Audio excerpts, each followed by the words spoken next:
Historias de Jack. Empezamos.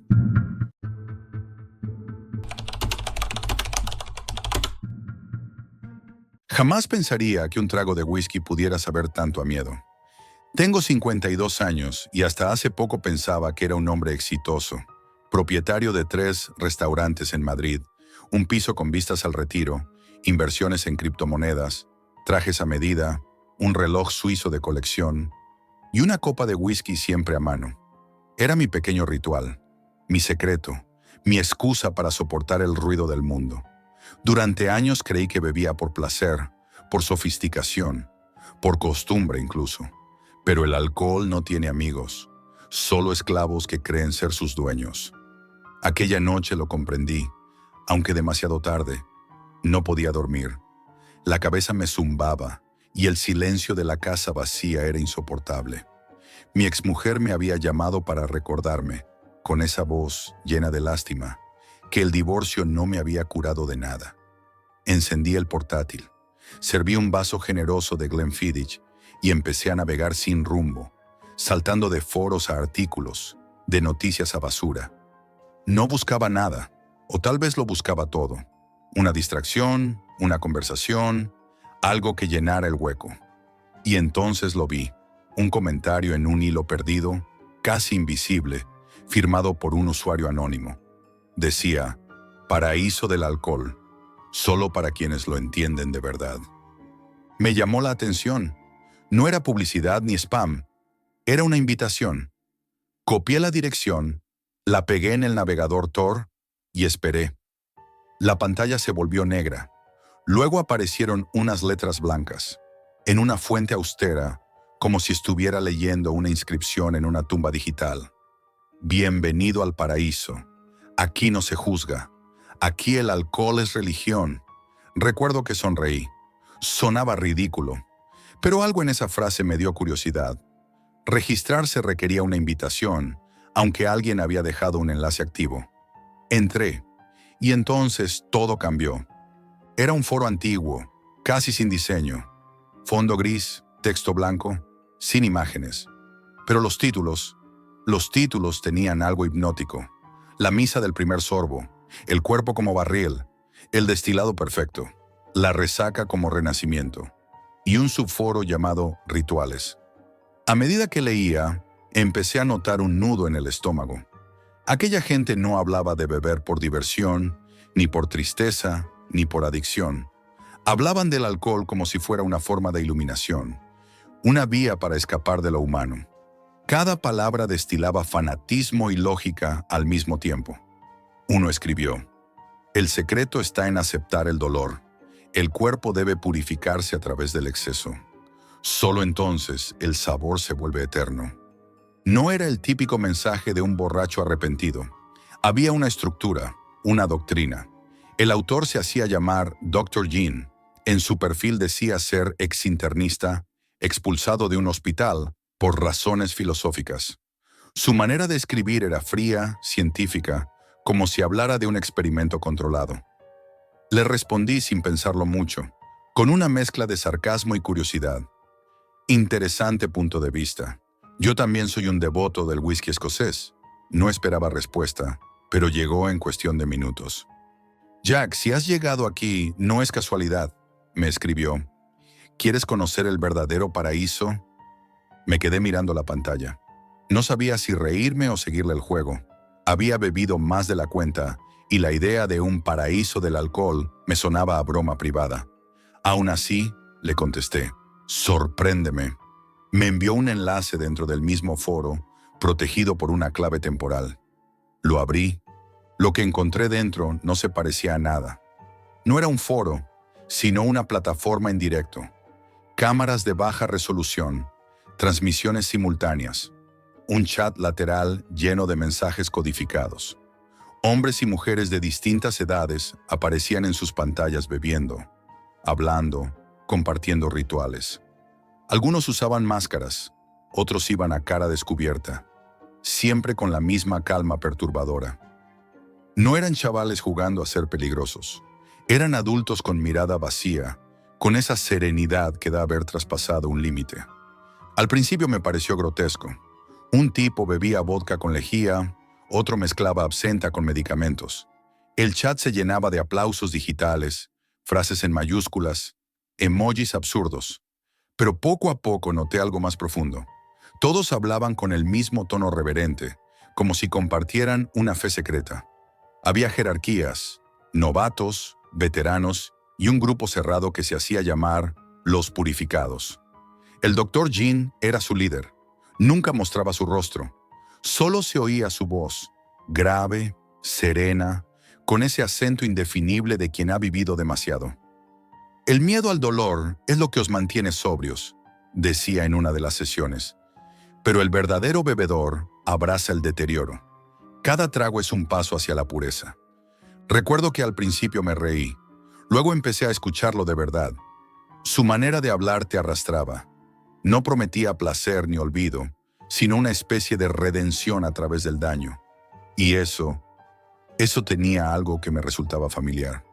Empecé a conectarme cada noche, primero sin cámara, solo observando, luego participando en los chats, comentando, compartiendo mi experiencia como bebedor profesional.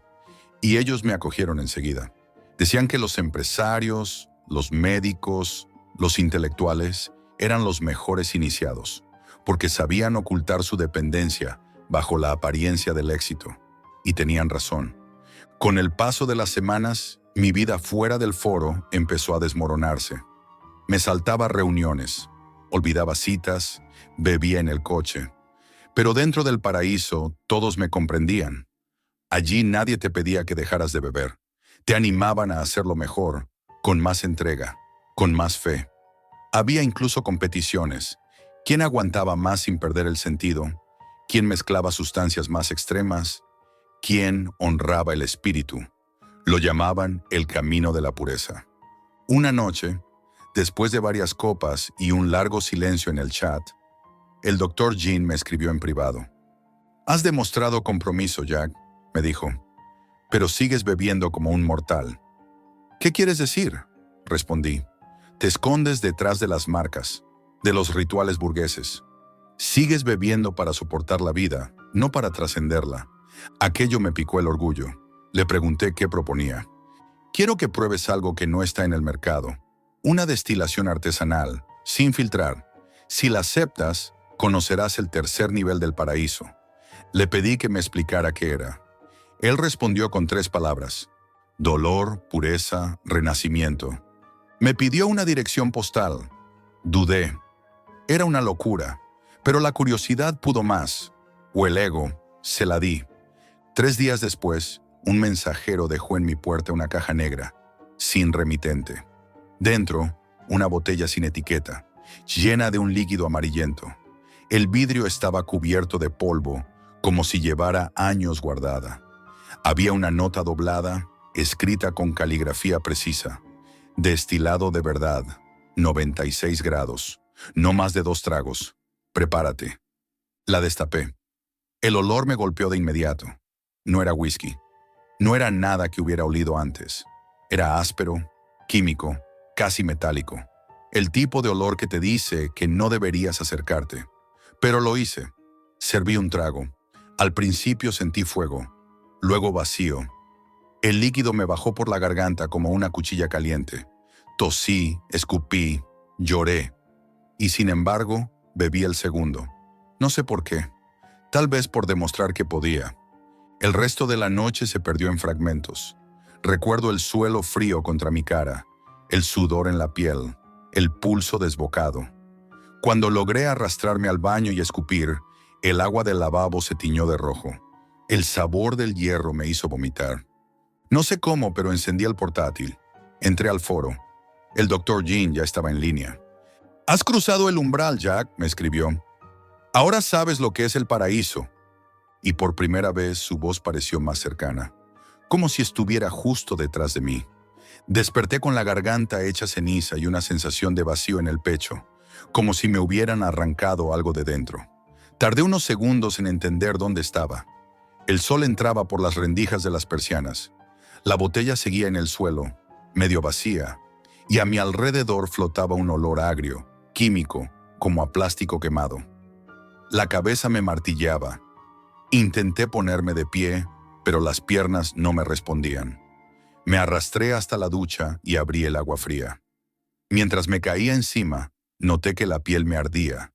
En el espejo, mi cara parecía otra, los ojos enrojecidos, la lengua amoratada, las venas marcadas en el cuello. Pensé que me estaba muriendo, y por alguna razón no me dio miedo, me dio rabia. Esa noche volví al foro. Lo primero que vi fue mi nombre en el chat principal. Cientos de mensajes. Bienvenido, Jack. Lo ha conseguido. Otro purificado. No recordaba haberles dicho nada, pero sabían lo del destilado. Sabían todo. El Dr. Jean apareció poco después, su voz más nítida que nunca. «Has cruzado el umbral, Jack. ¿Cómo te sientes?» «Como si me hubiera tragado fuego», contesté. «Perfecto. Has probado la pureza. Ahora estás preparado para destilarla tú mismo». Me explicó que la botella que me envió era solo una muestra. Una semilla, dijo. Lo que debía hacer ahora era fabricar mi propio destilado. El cuerpo es un laboratorio, Jack. Debes aprender a producir tu propio veneno. Aquella frase se me quedó grabada. Me envió un archivo cifrado con las instrucciones. Un manual minucioso, con fórmulas químicas, proporciones y advertencias escritas con precisión de médico. Había un apartado que me perturbó especialmente. Recuerda, la pureza no se mide por el sabor, sino por el daño. Pasé los días siguientes encerrado en la cocina. Compré alcohol isopropílico, vinagre, azúcar, levadura, hasta lejía. Seguí las instrucciones como si fueran una receta sagrada.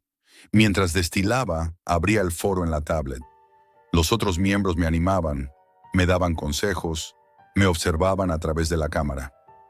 No hablaban mucho, solo miraban. Era como si todos estuvieran esperando algo. El olor era insoportable, una mezcla de metal, humedad y muerte. Pero me sentía vivo, más concentrado que en años. Cuando terminé, tenía ante mí una botella de vidrio transparente, llena de un líquido que parecía agua, pero no lo era. Lo miré durante un rato. No me atrevía a probarlo. Entonces sonó una notificación, un mensaje privado. «Es el momento, Jack. 3 tragos, ni uno menos, ni uno más». Encendí la cámara. La habitación estaba a oscuras, iluminada solo por la luz azul del monitor. En el chat, todos escribían mi nombre. Me temblaban las manos. Serví el primer trago. Al contacto con la lengua sentí que se me dormía la boca. El segundo bajó como ácido. El tercero me destrozó por dentro. Caí de rodillas. Todo giraba. Intenté respirar, pero los pulmones no me obedecían. La pantalla parpadeaba. Entre los mareos vi el chat moverse como una tormenta. Aplausos, emojis, frases sin sentido. Y entonces en la esquina del video apareció una figura. No era un avatar. Era una persona real. El Dr. Jean. Por primera vez lo veía. No llevaba máscara. Era un hombre mayor, calvo, con una cicatriz que le atravesaba la mejilla. Sostenía una botella igual que la mía y me miraba fijamente. Bebió un trago, despacio, como en un ritual. Luego sonrió. «Bienvenido al paraíso». Perdí el conocimiento. Desperté 3 días después en el hospital. No sé quién me encontró, ni cómo llegué allí. Tenía el abdomen vendado, la garganta inflamada y los ojos amarillentos. La enfermera me dijo que me habían lavado el estómago y que mi nivel de alcohol era tan alto que debería estar muerto. Cuando pregunté por mis cosas, me dijeron que la policía se había llevado el ordenador. Dijeron que había una investigación abierta. Yo no entendía nada. Intenté explicarlo, pero cuanto más hablaba del foro, más me miraban como a un loco. Pasé 2 semanas ingresado. Nadie vino a visitarme. Ni mi exmujer, ni mis antiguos socios, nadie. Una tarde, un inspector se sentó junto a mi cama y me hizo preguntas. ¿Dónde había encontrado el foro? ¿Quién me había enviado la botella? Si conocía al tal Dr. Jean. Le conté todo, cada detalle. El hombre escuchaba en silencio, con una expresión neutra. Cuando terminé, cerró su libreta y dijo: «No hay registro de nada de lo que menciona, señor. Su ordenador estaba vacío ni un archivo, ni una web, ni una cuenta. Solo una carpeta llamada Paraíso completamente vacía. Volví a casa con el alta médica y una advertencia. Mi hígado estaba al borde del colapso. Me recetaron medicación y un seguimiento psicológico. Intenté seguir las órdenes, pero las noches eran imposibles. Cada vez que cerraba los ojos, veía esa pantalla. Las luces del chat, las caras borrosas, la voz del Dr. Jean repitiendo mi nombre. Empecé a escuchar cosas, ruidos en el sistema de ventilación, crujidos en los tubos, un eco apenas perceptible, como si alguien hablara a través del aire. Al principio pensé que era el síndrome de abstinencia, pero el sonido se repetía cada noche, siempre a la misma hora, siempre con el mismo patrón, 3 golpes sordos. Luego un susurro. Una madrugada, incapaz de soportarlo más, volví a encender el portátil. Lo había formateado, pero al abrir el navegador, la dirección del foro apareció sola en la barra. No la escribí, simplemente estaba ahí. Me quedé helado. Esperé unos segundos. Luego, el cursor empezó a moverse solo, como si alguien escribiera desde el otro lado. Has intentado escapar, Jack, pero el paraíso no se abandona. Se lleva adentro. Cerré el ordenador de golpe y lo tiré al suelo. Me quedé sentado en la oscuridad, respirando con dificultad. El olor a alcohol volvió a llenar la habitación, aunque no había ninguna botella. Salí al balcón a tomar aire, pero el frío no ayudaba. Tenía las manos temblando. Me juré que no volvería a beber. No más, nunca más. Han pasado 6 meses desde entonces. Sigo sin probar una gota, pero el cuerpo no olvida. Hay días en los que despierto con la boca seca, con un sabor agrio, con el estómago revuelto, como si hubiera estado bebiendo toda la noche. A veces cuando camino por la calle, huelo alcohol aunque nadie a mi alrededor lleve copa. Y hay momentos, breves, casi imperceptibles, en los que siento que alguien me observa desde algún lugar entre los cables, desde las sombras de las pantallas apagadas. Anoche, mientras intentaba dormir, escuché otra vez el ruido en la ventilación, pero esta vez no fue un susurro. Fue una voz clara, nítida, con la calma metódica del Dr. Jean. 3 tragos, Jack, ni uno menos, ni uno más. El sonido venía de dentro de los tubos, del aire, de mí. Corrí al baño, me miré en el espejo y me quedé paralizado. En mis ojos había algo distinto, un brillo que no recordaba. Abrí el grifo, el agua olía a etanol. Intenté enjuagarme la boca, pero me reí. Sí, me reí, porque entendí algo. Él tenía razón, la pureza no se mide por el sabor, sino por el daño. Y ahora lo sé. El paraíso no era una web, no era un lugar oculto en la Deep Web. Era una idea, una enfermedad compartida, una red invisible que se propaga entre quienes no pueden dejar de buscar el siguiente trago. Y yo ya soy parte de ella. Cada noche, a la misma hora, preparo 3 vasos, uno por el dolor, uno por la pureza, uno por el renacimiento. Y aunque jure que están vacíos, siempre acaban oliendo a alcohol. Déjame un comentario contándome qué te ha parecido este viaje al paraíso. Y si quieres seguir descendiendo conmigo, suscríbete y deja tu like. Pero hazlo antes de que el Dr. Jean te llame esta noche.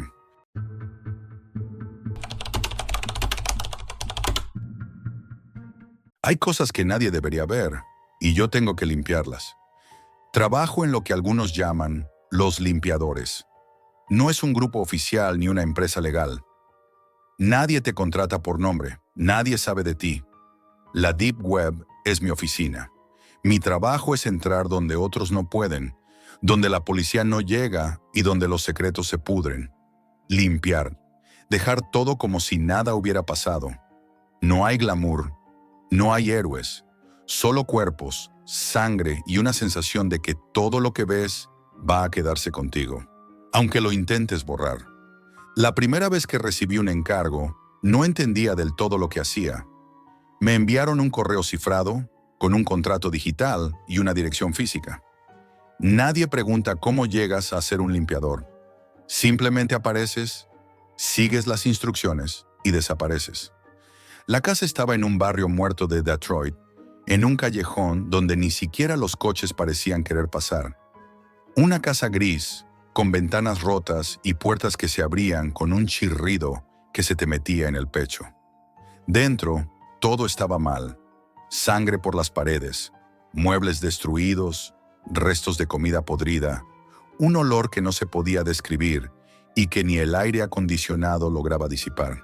Los primeros minutos siempre son los peores. Observas, tomas nota, estudias la escena. Cada mancha, cada objeto fuera de lugar, cada grieta en la pared, cuenta una historia que nadie debería escuchar. Lo peor no es limpiar la sangre, sino reconstruir el orden para que parezca que nada pasó. Debes ser rápido, preciso y silencioso. Te equivocas y alguien lo nota. Un error puede significar que un trabajo se arruine o que alguien empiece a preguntar demasiado. Mientras trabajaba, me di cuenta de algo que nadie te advierte. Los cuerpos y las manchas no son lo más perturbador. Lo que realmente te desgasta es el silencio después. Ese silencio absoluto, como si la casa misma te observase.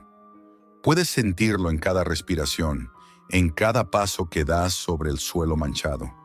Allí entendí por qué los limpiadores somos tan buscados en la Deep Web. Nadie quiere acercarse a lo que realmente pasó. Todos quieren borrar la evidencia, pero pocos están dispuestos a mirar a la muerte de frente. La segunda escena fue un apartamento en Chicago.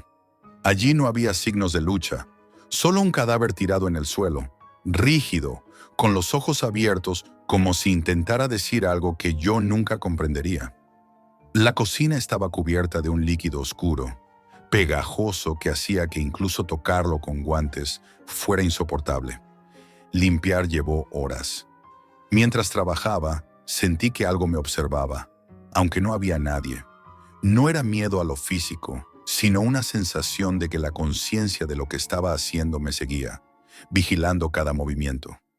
Noté detalles que nadie vería: la posición de los muebles, la manera en que las manchas de sangre se habían secado en patrones extraños, como si el tiempo mismo se hubiera detenido en ese lugar.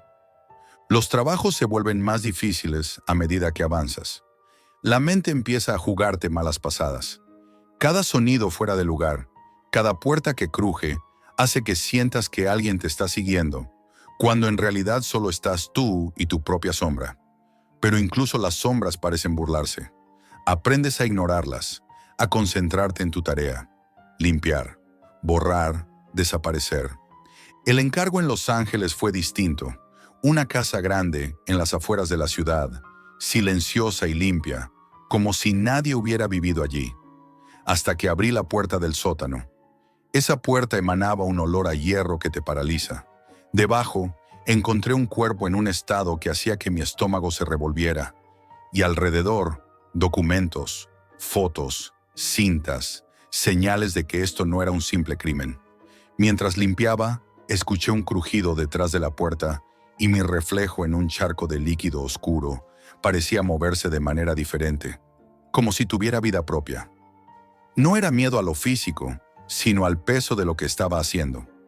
Después de varias horas salí del sótano, exhausto, cubierto de químicos y con la sensación de que algo se había quedado conmigo, algo que no podía borrar. Esa noche, conduciendo por calles desiertas, comprendí que no hay cierre real en este trabajo. La sangre que borras deja un rastro en tu mente, y cuanto más limpias, más difícil es recordar quién eras antes de empezar. Poco después, llegó un mensaje cifrado con un nuevo trabajo. Esta vez en un apartamento de Chicago, otro lugar donde la muerte había dejado sus marcas, pero también señales de algo más. Notas en los muros, objetos fuera de lugar, rastros de desesperación. Mientras limpiaba, empecé a sentir que cada trabajo me drenaba, que cada trapo que pasaba sobre la sangre se llevaba un pedazo de mi humanidad. Y aún así, no podía detenerme. Cada encargo es un contrato con la Deep Web, con los que pagan, con los que esperan que desaparezca todo sin dejar rastro. No hay lugar para preguntas, ni para remordimientos, solo limpieza. La primera parte de mi historia termina aquí, en Detroit, Chicago y Los Ángeles, con la sensación de que no importa cuántas manchas borres, siempre quedan huellas que ni los químicos pueden eliminar, en tus manos, en tu mente, en tu piel. Y mientras conducía de regreso de aquel sótano, supe que esto era solo el principio, que había más casas, más cuerpos, más secretos que alguien necesitaba enterrar. Y alguien debía verlos, tocarlos y desaparecerlos. Yo debía hacerlo. Salí de Los Ángeles con una sensación que no podía sacudirme. Cada trabajo me dejaba menos humano, pero no había opción. Había más encargos, más secretos que alguien necesitaba enterrar, y alguien tenía que hacerlo. La Deep Web nunca duerme, y los mensajes cifrados llegan cuando menos los esperas, trayendo nuevas direcciones, nuevas casas, nuevos cuerpos que nadie debería haber visto. Mi siguiente trabajo estaba en Nevada, en medio del desierto. Un remolque abandonado, aislado, rodeado de polvo, viento y silencio absoluto. El trayecto fue largo y agotador. El coche crujía bajo el peso del terreno irregular, y cada curva me hacía pensar en lo que me esperaba.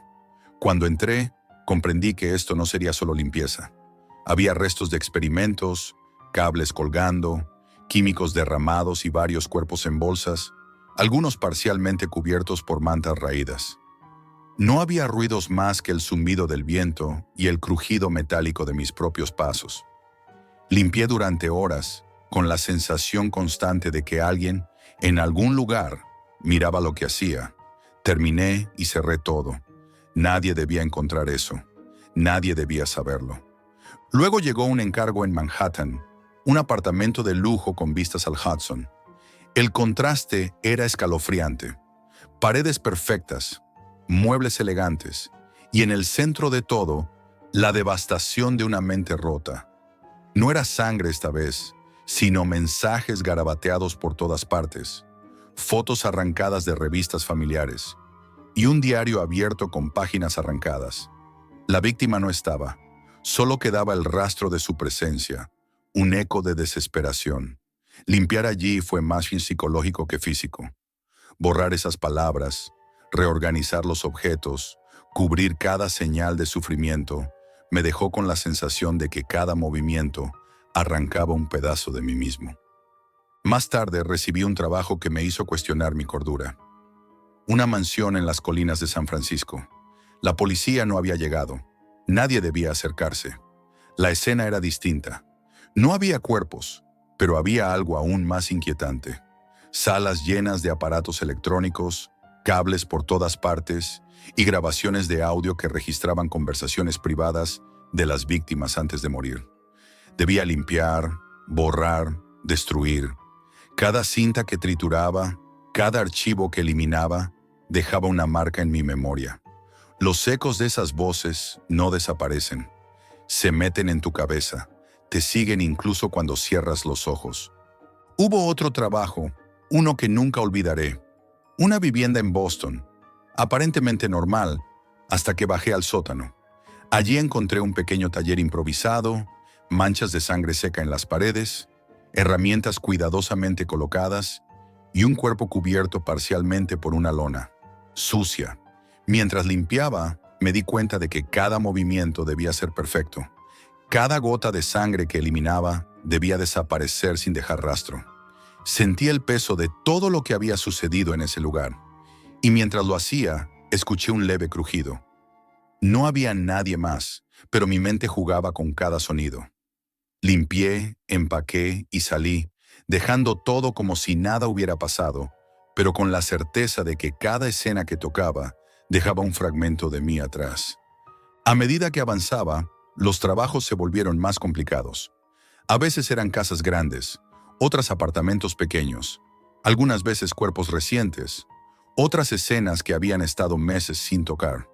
Siempre la misma regla, sin preguntas, sin errores, sin testigos, y con cada encargo, la sensación de soledad crecía, no por miedo físico, sino porque entendía que nadie podía comprender lo que hacía. No podía contarle a nadie.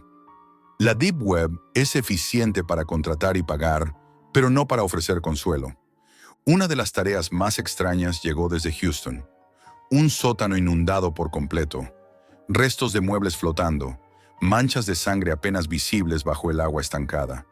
No había cuerpos visibles, Todo parecía haber sido arrastrado y disuelto parcialmente. Limpiar allí fue un proceso físico y mental extenuante. Cada paso que daba, cada superficie que limpiaba, sentía que me hundía un poco más en algo imposible de describir. El olor, la humedad, la sensación de abandono absoluto se pegaban a mi piel y a mi mente. Cuando terminé ese trabajo, conduje de noche por carreteras desiertas, sin luces, solo con el zumbido del motor y la radio apagada. Pensé en todos los lugares que había limpiado, cada charco de sangre, cada objeto desplazado, cada rastro de horror que desaparecía bajo mi cuidado. Y entendí algo terrible. No importa cuánto limpie, nunca podrás limpiar tu propia memoria. Todo eso se queda dentro, como un residuo que ni el tiempo puede borrar. Recibí un nuevo mensaje mientras llegaba a casa. Un apartamento en Chicago, otra escena horrible, otro reto. La víctima estaba muerta, pero las paredes estaban llenas de notas y símbolos extraños, objetos apilados en patrones inquietantes. Limpiar no era solo cuestión de remover manchas, era borrar la historia de lo que había sucedido, reconstruir la normalidad en medio de un caos que nadie debía conocer. Cada movimiento me recordaba que mi trabajo no solo borraba pruebas, borraba humanidad, mía y de los demás. Al final, mientras volvía a mi apartamento, con las manos aún cubiertas de químicos, pensé en el patrón que unía todos estos trabajos. Nadie quiere ver la verdad, nadie quiere ensuciarse las manos con lo que realmente sucede.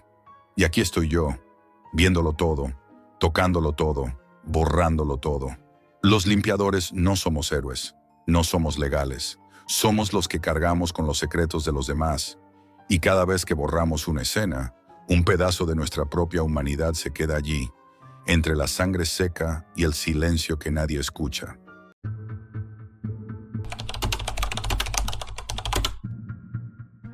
Tengo 28 años y vivo en Berlín. Trabajo como diseñador gráfico, pero desde hace años mi verdadera obsesión ha sido la Deep Web. No hablo de foros de hackers ni de compraventa de cosas ilegales, sino de todo aquello que parece imposible, lo que la gente normal cree que son leyendas urbanas. Esa noche, como tantas otras, me quedé solo en mi apartamento, buscando algo que me hiciera sentir vivo. Mi rutina era oscura y silenciosa. Luz tenue, auriculares y horas explorando enlaces que nadie más se atrevería a visitar. Esa noche, un mensaje privado apareció de repente en un chat que llevaba años abandonado. No tenía remitente, solo un icono extraño, como un espejo roto que temblaba ligeramente en la pantalla. Sentí un escalofrío, pero algo en mí me empujó a hacer clic. La página que se abrió era minimalista. Fondo negro, letras rojas que parecían arder y una única frase que vibraba en la pantalla. Aquí encuentras lo que no deberías. Me quedé mirándola, sin poder apartar la vista, como si algo dentro de mí supiera que aquello cambiaría todo. Exploré más, moviéndome con cuidado entre enlaces que parecían vivos. Finalmente llegué a una subasta de objetos que desafiaban la lógica, objetos que prometían alterar la realidad. No eran simples antigüedades, eran reliquias que supuestamente podían hacer cosas que nadie debería intentar. Empecé a leer las descripciones, y cada palabra se sentía como un latido en mi pecho. Había un reloj de bolsillo que mostraba la muerte de quien lo mirara, una pluma que escribía tus pensamientos más oscuros mientras dormías, un espejo que reflejaba a alguien que no estabas preparado para ver, una cajita musical que invocaba susurros de personas desaparecidas, incluso un anillo que permitía oír secretos de quienes te rodeaban. No sé por qué, pero el espejo me obsesionó. Tenía un marco dorado antiguo, con grabados que no podía descifrar. La puja comenzaba en 500 euros. Sin pensarlo, pagué. Mi corazón latía con fuerza mientras la confirmación aparecía en la pantalla. La dirección de entrega apareció al cabo de unas horas. Un almacén abandonado en Berlín, en pleno barrio industrial. Me sentí extrañamente excitado y aterrorizado al mismo tiempo. Al día siguiente, fui a recogerlo. El almacén estaba cubierto de grafitis y basura, con un olor húmedo y metálico que me recordaba al óxido. Nadie parecía vivir allí, pero dentro, entre cajas y viejos muebles polvorientos, Un hombre encapuchado apareció de la nada. Me entregó el paquete con un gesto apenas perceptible. Ni una palabra. Salí con él bajo el brazo, sintiendo que cada sombra del lugar me observaba. Esa noche, abrí el paquete con cuidado. El espejo era más pesado de lo que esperaba, y el vidrio parecía absorber la luz de la habitación. Cuando lo sostuve frente a mí y me miré, algo me congeló. Mi reflejo estaba ligeramente distorsionado, mis ojos más hundidos, mi expresión diferente. Sentí un frío que recorría mi columna vertebral y tuve la sensación de que alguien respiraba detrás de mí. Me obligué a mirar de nuevo, pero el reflejo se movía con un retraso extraño, como si tuviera vida propia. Intenté dormir, pero el sueño no llegó. Durante horas escuché ruidos suaves, apenas susurros que no lograba comprender. Me levanté varias veces para mirar el espejo. Cada vez que lo hacía, parecía que sombras se movían dentro de él. Sombras que se acercaban lentamente, sin forma definida, pero claramente observándome. Cada respiración se me hacía pesada. Cada paso hacia la cocina me llenaba de una inquietud que no podía explicar. Una noche desperté con un golpe seco. El espejo estaba en el suelo, roto en varias partes, como si alguien lo hubiera tirado desde dentro de la nada. Lo más aterrador no fueron los fragmentos, sino lo que vi en ellos, mi propia cara mirándome, sonriendo con una expresión que yo jamás podría imitar. Sentí ganas de gritar, pero no salió sonido alguno. La habitación parecía cerrarse sobre mí, y por un momento pensé que iba a desmayarme del miedo. Al día siguiente, intenté investigar más sobre los objetos que había comprado. Volví a la página de la subasta, pero ya no existía. En su lugar, apareció un mensaje que parecía escrito sobre la pantalla misma. El juego ha comenzado. Nada termina hasta que elijas mirar. Sentí una presión en el pecho, una mezcla de fascinación y horror. Desde ese momento, cada pequeño ruido, cada sombra en mi apartamento, se volvió insoportablemente amenazante. No pasó mucho tiempo antes de que empezara a notar cosas extrañas más allá del espejo. Pequeños objetos de la subasta comenzaron a aparecer en mi apartamento. Una pluma sobre la mesa que no había dejado allí, escribiendo por sí sola palabras que no entendía del todo. Frases que parecían arrancadas de mis propios pensamientos más oscuros. A veces encontraba fragmentos del espejo en lugares imposibles. En la cocina, dentro del armario, sobre la alfombra del baño. Cada aparición me helaba la sangre y el miedo comenzó a transformarse en paranoia. Sentí que la ciudad misma había desaparecido fuera de mi apartamento. Las calles de Berlín seguían allí, claro, pero mi mundo parecía reducido a esa habitación, donde objetos que no deberían existir jugaban con mi mente y con mis sentidos. Escuchaba pasos que no tenían origen, susurros que parecían provenir de detrás de las paredes, y a veces, incluso del interior del espejo. Empecé a desconfiar de mi propia memoria. ¿Era real todo lo que veía o estaba perdiendo la cabeza? Una noche, mientras miraba los fragmentos del espejo esparcidos sobre la alfombra, sentí algo que no había sentido antes. Una atención consciente, una presencia que no era mía, que me observaba con paciencia, alimentándose de mi miedo. Mis ojos empezaron a lagrimear, y el frío que emanaba del vidrio me hizo temblar hasta los huesos. Entonces lo escuché claramente. Un susurro que pronunció mi nombre, largo y arrastrado, como si estuviera detrás de mí, pero nadie estaba. Fue en ese momento cuando entendí algo que me aterrorizó aún más. Los objetos no eran inertes, eran conscientes. Observaban, aprendían, esperaban. Y algo en mí supo que, mientras los tuviera cerca, no habría escapatoria. Esa noche, mientras intentaba cerrar los ojos y dormir, juré que los fragmentos del espejo parpadeaban, como si me retaran a mirarlos de nuevo. Cada sombra en la habitación, cada reflejo en el cristal, cada ruido en la pared, parecía decirme que el verdadero terror apenas había comenzado. Desde aquel momento mi vida dejó de pertenecerme. Cada día se sentía más largo, más opresivo, y cada objeto que había comprado parecía cobrar vida propia, siguiendo un plan que yo no podía comprender. La pluma continuaba escribiendo sola, y ahora lo hacía en voz baja, como si sus palabras se filtraran al aire y se grabaran directamente en mi mente. Leí cosas que no quería admitir ni a mí mismo, confesiones que ni siquiera había formulado en mis pensamientos más íntimos. Era como si el objeto conociera cada rincón oscuro de mi mente y lo sacara a la luz. El reloj de bolsillo empezó a obsesionarme de manera enfermiza. No solo marcaba horas que no existían, sino que cada vez que lo miraba, la hora mostraba muertes que luego aparecían en las noticias locales. Primero pensé que era casualidad, pero cuando vi que la misma hora aparecía en un accidente de tráfico que ocurrió a menos de 10 kilómetros de mi apartamento, supe que algo estaba manipulando la realidad. Incluso me atreví a tocarlo y sentí un frío que recorrió mis dedos hasta los huesos, como si el reloj absorbiera algo de mí. Las sombras en el espejo se hicieron más definidas. Ya no eran solo contornos, sino figuras que parecían humanas, caminando detrás de mí, siempre fuera de mi visión directa, siempre susurrando. En ocasiones, podía escuchar fragmentos de conversaciones, palabras sucias y burlonas, promesas de que nada ni nadie podría salvarme. La sensación de ser observado era constante, incluso cuando salía a la calle. Berlín se convirtió en un escenario en el que cada sombra podía ser una extensión de los objetos, cada reflejo un portal hacia algo que no comprendía. Una mañana desperté y la cajita musical estaba sobre mi almohada, abierta, tocando una melodía que parecía formar palabras.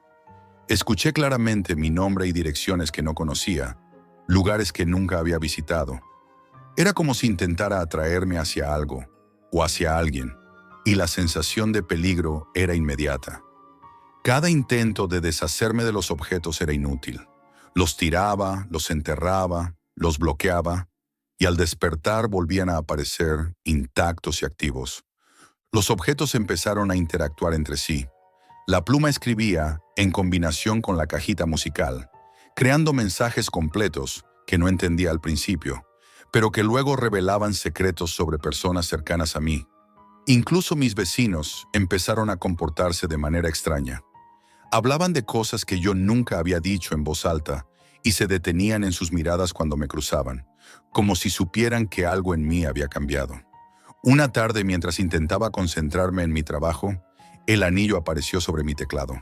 Lo toqué y de repente escuché conversaciones de personas en la calle y dentro de sus casas.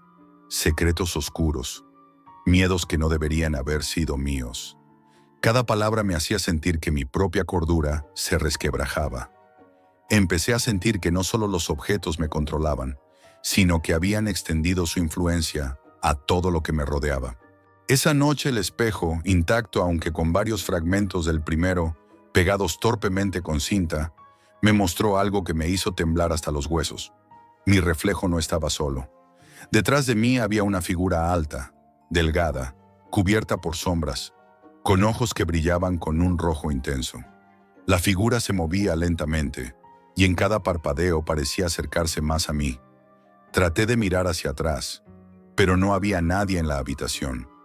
Los objetos comenzaron a vibrar, la pluma voló de la mesa y escribió en el aire, trazando palabras que desaparecían segundos después.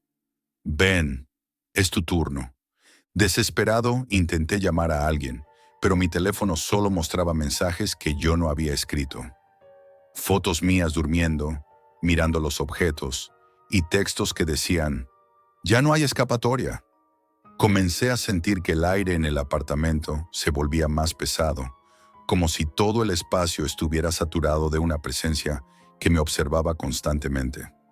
Las paredes comenzaron a crujir y susurrar, y mi propia respiración me sonaba extraña, como si mi voz no me perteneciera. Un día, en un acto de desesperación, tomé todos los objetos y los metí en una caja, cerrándola con candados y cinta.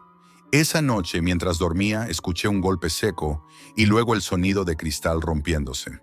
La caja estaba abierta, los objetos en el suelo, exactamente donde los había encontrado antes, como si nada hubiera cambiado.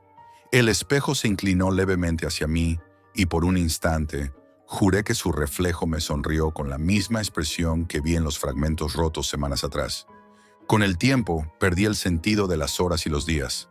La ciudad parecía cada vez más distante, y mi apartamento se convirtió en un santuario de terror, donde cada sombra, cada reflejo y cada objeto me recordaban que estaba atrapado. Los susurros se hicieron constantes, como si las paredes hablaran y los objetos susurraran al unísono. Sabía que algo venía por mí, algo que no era humano, que había aprendido de mis miedos y mis obsesiones, y que no me permitiría escapar. Hace unos días escuché un golpe en la puerta. Miré por la mirilla, pero no había nadie. Sin embargo, un susurro claro atravesó la madera. Abrirás y vendrás con nosotros. Sentí que mis piernas temblaban, que la habitación giraba y que todo lo que había intentado controlar se había vuelto en mi contra.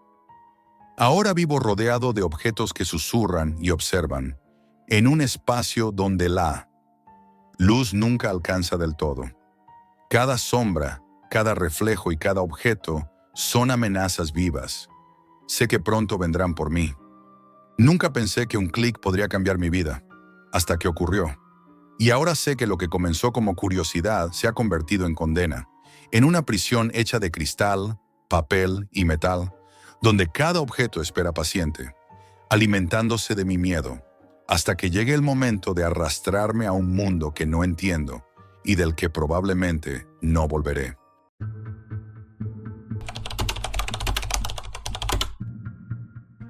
Trabajo como diseñador gráfico en Boston. Mi vida siempre fue rutinaria. Café a las 8, trabajo frente al ordenador, alguna partida de videojuegos por la noche, nada más. Pero hace unos meses, algo cambió y todo empezó por curiosidad. Un amigo me habló de la Deep Web, de esos foros ocultos donde la gente compartía sus creencias más extremas. Me habló de veganos tan obsesionados que sus discusiones ya no eran solo sobre comida, sino sobre moral, justicia y lo que consideraban la pureza de la vida. Al principio lo tomé a broma, pero su advertencia seguía resonando en mi cabeza. Jack, no hay fotos ni vídeos, solo palabras que hieren más que un cuchillo. Ten cuidado con lo que buscas. Yo, escéptico, quise verlo por mí mismo. Encontré un enlace olvidado en Reddit, un portal oscuro con letras verdes sobre negro que pedía un alias y nada más. Al aceptar, apareció un mensaje que parecía más una sentencia que una bienvenida. Si amas la vida, no solo la proteges, la defiendes a cualquier precio. Me senté un momento, dudando. Un simple mensaje había logrado que sintiera un hormigueo extraño en la nuca, como si estuviera entrando en un lugar que no debía. Al principio, leer los hilos fue fascinante. No hablaban solo de recetas veganas, hablaban de moral absoluta, de justicia, de aislar a los que no compartían su credo. Cada mensaje estaba cargado de una convicción casi militar, y yo sentía que cada palabra me observaba, me evaluaba. Los debates se volvían tensos, casi rituales, y el tono de las conversaciones oscilaba entre la persuasión y la condena. Decidí participar con cautela. Mi primer mensaje fue inocente. Quería preguntar sobre alternativas veganas para una receta familiar. La respuesta llegó rápido, casi demasiado rápido. Si no lo entiendes, mejor observa. No todos están listos para comprender la verdad. No había enojo ni burla, había algo mucho más perturbador. Indiferencia calculada, un aviso de que estaba entrando en algo más grande de lo que podía imaginar. Después de ese mensaje, me encontré pasando horas frente a la pantalla. Cada hilo que leía me llevaba a otro más oscuro.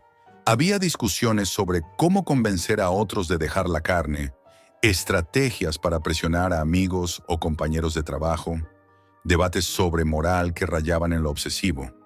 Me encontré, sin darme cuenta, evaluando mis propias decisiones, juzgando mis hábitos alimenticios con la misma severidad que los usuarios del foro. Una noche, mientras exploraba un subforo llamado «Solo para los comprometidos», me topé con historias que me helaron la sangre. Los miembros narraban confrontaciones en supermercados, cómo cuestionaban a los clientes sobre lo que compraban, cómo cada interacción podía convertirse en una herramienta de control moral. No había violencia explícita, pero la forma en que describían la manipulación psicológica era escalofriante. Empecé a sentir paranoia. Cada vez que salía a la calle, cada vecino que abría la puerta o cada cliente que pasaba cerca del café donde trabajaba mi amigo, parecía estar evaluándome. Sentía que podía estar rodeado de observadores invisibles, y no sabía si mi miedo provenía de ellos o de mi propia obsesión. A medida que me sumergía más, descubrí debates sobre infiltrarse en restaurantes y supermercados para vigilar el uso de productos animales. No había instrucciones ilegales, solo estrategias meticulosamente detalladas para presionar y convencer, para documentar la moralidad ajena sin levantar sospechas. Mi corazón se aceleraba al leer cada comentario, porque entendía que todo estaba diseñado para generar tensión, para que cualquiera que dudara se sintiera observado, vulnerable. Mi rutina diaria cambió. Antes podía dormir con facilidad, pero ahora cada sonido en la calle me hacía saltar. Cada notificación de correo me hacía pensar que alguien del foro sabía algo sobre mí. Mis amigos notaron el cambio. Preguntaban por qué hablaba menos, por qué mis ojos permanecían fijos en la pantalla. Pero yo solo sonreía, diciendo que era curiosidad, que era algo pasajero. Incluso yo empecé a dudar de mis palabras. La primera vez que recibí un mensaje privado, mi corazón casi se detuvo. No había remitente ni nombre de usuario, solo un texto que decía: «Sabemos que nos observas. Cuida lo que deseas aprender». No era una amenaza explícita, pero lo sentí como tal. Algo dentro de mí sabía que el miedo que experimentaba no provenía de lo que podían hacer, sino de cómo habían logrado instalar la duda, la culpa, la ansiedad. Esa madrugada fue la primera en la que sentí que mi mundo cotidiano, seguro y familiar, empezaba a tambalearse. Cada sonido, cada palabra, cada elección parecía estar bajo juicio. Y lo más perturbador de todo era que no había cámaras, ni fantasmas, ni secuestros. Solo palabras, ideas, debates, y la sensación de que podía perderme en ellos, de que mi propia mente empezaba a alinearse con ese extremismo que, hasta hace poco, me parecía absurdo. Desde esa noche supe que algo había cambiado para siempre. No sabía si podía escapar de esa obsesión, ni si quería hacerlo. Cada hilo, cada mensaje, cada usuario desconocido había dejado su marca en mí, como un recordatorio constante de que, a veces, el verdadero terror no es físico, sino psicológico. A partir de aquel mensaje, mi vida cambió. No había amenaza física, ni desapariciones, ni vigilancia palpable, pero cada palabra del foro parecía seguirme a todas partes. Cada notificación de correo, cada conversación trivial sobre comida, me hacía pensar: ¿estarán hablando de mí? La paranoia se volvió mi compañera constante. Mi rutina diaria se distorsionó. Los sonidos del exterior, los pasos en la escalera del edificio, incluso el golpe de la puerta del vecino, se convirtieron en señales, posibles juicios invisibles que me observaban sin que pudiera verlos. Empecé a explorar subforos reservados solo a los miembros más activos. Allí, los debates eran más intensos, más calculados. Hablaban de infiltrarse en restaurantes, de cómo identificar a los clientes que consumían productos animales, de cómo organizar campañas de presión silenciosa que manipularan la moral de otros. Leí estrategias para cuestionar, aislar y convencer, todo con palabras, gestos y actitudes. No había instrucciones ilegales, pero la planificación era tan meticulosa que sentí cómo mi mente empezaba a asumir esos mismos criterios, juzgando cada comportamiento que veía en mi vida cotidiana. Una tarde, mientras leía un hilo titulado «Convencer sin romper la ley», noté algo extraño. Algunos mensajes parecían dirigidos directamente a mí. No había nombres ni referencias claras, solo frases que coincidían con mis hábitos y decisiones recientes. Algunos no entienden lo suficiente hasta que sienten la presión correcta. Sentí un escalofrío. No sabía si era coincidencia o si mi obsesión me hacía interpretar cada palabra como un ataque personal. Empecé a participar de manera más activa, creando un alias nuevo para no dejar rastro de mi primer perfil. Mis mensajes eran cautelosos, como si caminara sobre hielo delgado.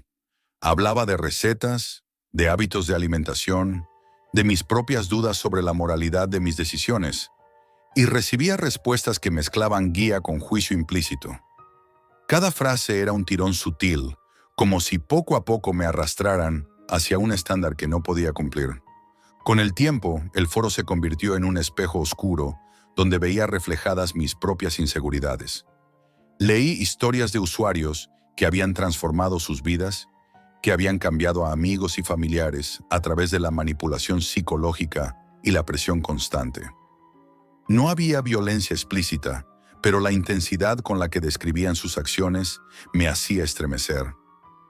Era como si me enseñaran a convertirme en un vigilante moral, sin armas, solo con palabras. Una noche, mientras leía un hilo sobre estrategias de debate en restaurantes, un usuario me escribió directamente. No me preguntó mi nombre ni mi edad, solo dijo: «Tu curiosidad es peligrosa. Sigue aprendiendo y verás hasta dónde puedes llegar o dónde puedes perderte». Esa frase se quedó conmigo durante días.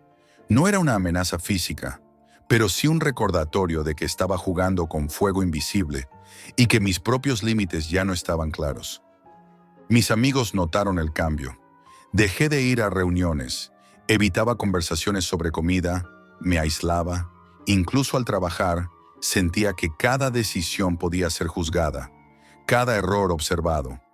Empecé a cuestionarme si lo que leía en el foro era verdad absoluta o si estaba simplemente moldeando mi mente para sentir culpa y miedo. Esa duda constante, esa sensación de ser evaluado por desconocidos, era lo que me mantenía despierto por la noche. Hubo un momento particularmente perturbador, un hilo dedicado a el arte de influir sin que se note. Describía con detalle cómo analizar los gestos, palabras y reacciones de las personas para manipularlas. La descripción era tan precisa que podía aplicarla en mi propia vida, y eso me aterrorizó. Comprendí que no estaba leyendo solo por curiosidad. Estaba aprendiendo técnicas que podían alterar la percepción y comportamiento de los demás.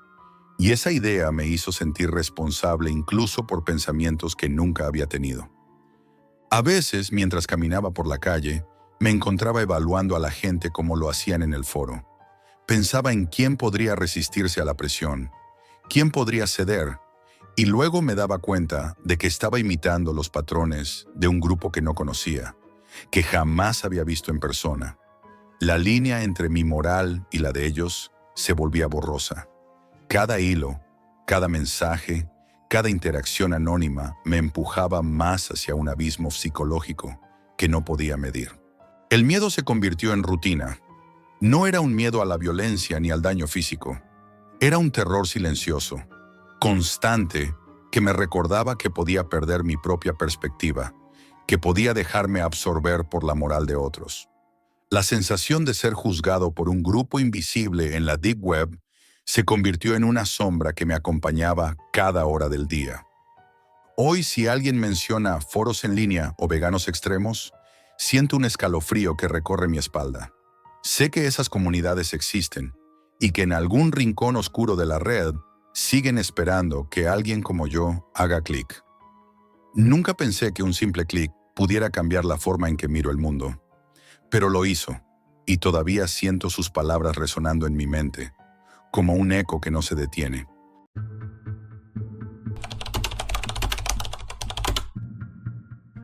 Nunca pensé que encontrar el archivo de mis padres en la Deep Web cambiaría mi vida para siempre. Y sin embargo, allí estaba, iluminando mi pantalla como un mal presagio. Todo comenzó hace 6 meses, cuando mis padres desaparecieron sin dejar rastro. Al principio, la policía dijo que probablemente habían decidido irse, que alguien como ellos podía desaparecer sin más explicación. Pero yo sabía que eso no era cierto. Sus teléfonos cortaron la señal el mismo día, sus correos quedaron intactos pero sin abrir, y las cámaras de seguridad de nuestro edificio mostraban solo sombras moviéndose rápido, como si hubieran sido borradas de la realidad. Y lo más inquietante, un coche negro que nunca habíamos visto estaba estacionado frente a la puerta de casa. siempre allí, siempre inmóvil, como una amenaza muda. Pasé días enteros revisando sus pertenencias, buscando alguna pista, alguna nota, cualquier cosa que pudiera explicarlo, pero solo encontré silencio y vacíos. No había cartas, ni maletas, ni indicios de que se hubieran marchado voluntariamente. Sentí un vacío insoportable mezclado con rabia y miedo, y fue entonces cuando alguien mencionó la Deep Web. Al principio lo descarté como un mito, pero la desesperación me llevó a intentarlo. Configuré todo, enmascaré mi conexión y entré en aquel laberinto virtual donde nada era lo que parecía y todo era potencialmente mortal. Los primeros días fueron confusos. Entré en foros donde se discutían desapariciones, subastas de secretos personales y registros de personas que simplemente dejaban de existir. Había listas, tablas, fotos de calles y apartamentos que reconocía, nombres y direcciones que nunca deberían estar allí. Parecía un mundo paralelo en el que las personas eran fichas, y las fichas desaparecían sin dejar rastro. Todo parecía absurdo, hasta que un archivo apareció frente a mí. Un video que mostraba a mis padres entrando en un callejón en Praga, y luego desapareciendo sin dejar rastro alguno. No era solo un video, era una grabación de sus últimos movimientos, con detalles que jamás habríamos compartido con nadie. Los libros que sostenían, las conversaciones que tuvieron esa mañana, incluso la forma en que mi madre acariciaba la mano de mi padre antes de girarse y desaparecer. Mi corazón se aceleró hasta dolerme el pecho. No podía apartar la mirada. Cada imagen era un recordatorio de que alguien los había seguido, que alguien había planificado todo, y entonces comprendí que no solo los habían observado, sino que alguien los había registrado meticulosamente, día tras día, anticipando cada movimiento. Desde aquel momento, sentí que me observaban. Cada vez que salía a la calle, cada vez que me sentaba frente al ordenador, algo me decía que no estaba solo, que alguien sabía que yo había visto ese archivo. Comenté accidentalmente algo en un foro oscuro, solo para comprobar si era seguro, y pronto recibí respuestas crípticas. «Cuidado, Jack, te estamos viendo». No había remitente, no había forma de saber quién lo escribía, pero el miedo se adueñó de mí. Comencé a ver patrones en todas partes. Las luces que parpadeaban en mi apartamento sin explicación, el ruido de pasos en la escalera cuando no había nadie, la sensación constante de ser seguido.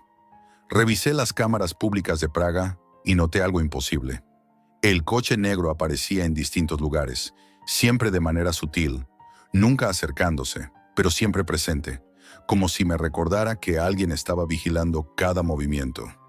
Intenté desconectarme, desaparecer de internet, borrar cualquier rastro de mí mismo, pero era demasiado tarde. Mi nombre comenzó a aparecer en conversaciones privadas dentro de esos foros, vinculado con mi dirección exacta y mis horarios. Había pistas que solo alguien muy cercano a mí podía saber. Cada paso que daba, cada lugar que visitaba, parecía registrado. La paranoia se convirtió en algo tangible. Mi correo electrónico, mi teléfono, incluso mis amigos y compañeros de trabajo, todo podía ser monitoreado sin que yo me diera cuenta. Una noche, mientras revisaba grabaciones antiguas de cámaras públicas, noté algo que me heló la sangre. Alguien había colocado discretamente pequeñas marcas en el pavimento y las farolas del barrio, marcando rutas que yo había tomado esa misma tarde. Era imposible que fuera una coincidencia. Alguien quería que supiera que me seguían, pero sin revelar su rostro, sin dejar evidencia clara. Todo estaba planeado, y entonces lo entendí. Esto no era solo una vigilancia, era un juego, y yo había sido arrastrado a él sin darme cuenta.